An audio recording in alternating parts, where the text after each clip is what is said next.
Badan Kepegawaian Negara (BKN) mendapatkan mandat dari Pelaksana Tugas (PLT), Menteri Pendayagunaan Aparatur Negara dan Reformasi Birokrasi (Menpan RB) Mahfud MD untuk menyiapkan sistem pendataan honorer.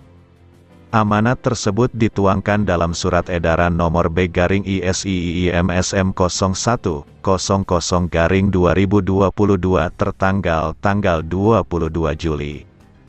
Deputi Bidang Sistem Informasi Kepegawaian BKN, Suharmen menjelaskan, saat ini pemerintah baru mencoba melakukan pemetaan jumlah pegawai non-aparatur sipil negara (ASN) yang ada di seluruh instansi. Sistemnya saat ini tengah dipersiapkan BKN. Kemungkinan butuh 2-3 minggu ke depan, terhitung sejak SE Menpan RB diterbitkan, aplikasi pendataan honorer itu selesai.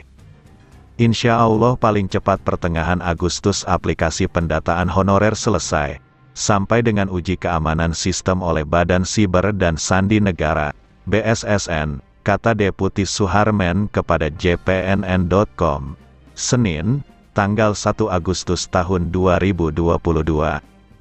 Dia menyebutkan sistemnya itu berlaku untuk seluruh tenaga non-ASN tanpa terkecuali. Baik itu honorer K2, non-K2, guru, tenaga kesehatan, penyuluh, tenaga administrasi, teknis lainnya. Begitu juga dengan guru honorer lulus passing grade, PG, seleksi PPPK 2021, tidak lulus PG, dan belum ikut tes. Jadi, pendataan ini khusus tenaga non-ASN yang bekerja di instansi pemerintah pusat dan daerah, tidak ada pengecualian, tegasnya. Dia menyebutkan hasil pendataan honorer itu kemudian akan dijadikan database tenaga non-ASN. Setelah diketahui postur keseluruhannya, baru kemudian bisa disusun kebijakannya mau seperti apa. Ingat lagi, Amanat PP Nomor 49 Tahun 2018 tentang Manajemen PPPK, bahwa per tanggal 28 November tahun 2023, status kepegawaian di Indonesia hanya ada PNS dan PPPK. Lantas kapan jadwal seleksi CPNS dan PPPK dimulai? Deputi Suharmen mengungkapkan sampai saat ini kegiatannya baru sebatas pendataan saja. Sebab, tanpa data yang valid tentu akan sulit menyusun kebijakan penyelesaian tenaga non-ASN ini akan seperti apa. Jadi, kami bersama-sama Kemenpan RB, baru sebatas melakukan pemetaan, sehingga nanti kebijakan untuk penyelesaian tenaga non-ASN ini bisa lebih tepat, terangnya. Dalam SE Menpan RB tentang pendataan honorer, masing-masing pejabat pembina kepegawaian, PPK, diwajibkan melakukan pemetaan data tenaga non-ASN melalui sistem aplikasi yang dibuat BKN.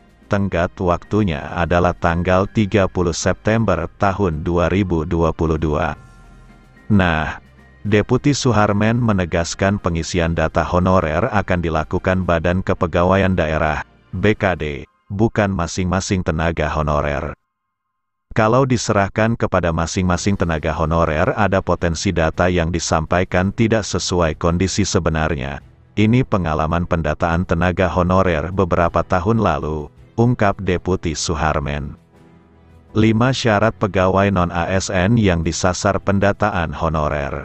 Adapun pendataan honorer hanya untuk pegawai non-ASN yang memiliki 5 kriteria atau syarat ini, yaitu 1. Berstatus tenaga honorer K2 yang terdaftar dalam database BKN dan pegawai non-ASN yang telah bekerja pada instansi pemerintah.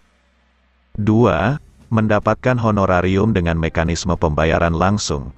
Sumber honornya berasal dari APBN untuk instansi pusat dan APBD untuk instansi daerah, bukan melalui mekanisme pengadaan barang dan jasa, baik individu maupun pihak ketiga. 3. Diangkat paling rendah oleh pimpinan unit kerja. 4. Telah bekerja paling singkat 1 tahun pada tanggal 31 Desember tahun 2021. 5. berusia paling rendah 20 tahun paling tinggi 56 tahun pada tanggal 31 Desember tahun 2021. Setiap instansi yang mengajukan data honorer pun, tambah Suharmen, harus melengkapinya dengan surat pernyataan tanggung jawab mutlak, SPTJM. Dengan demikian data yang masuk sistem pendataan honorer adalah valid. Jadi, kesimpulannya jadwal seleksi CPNS dan PPPK 2022 menunggu pendataan honorer selesai.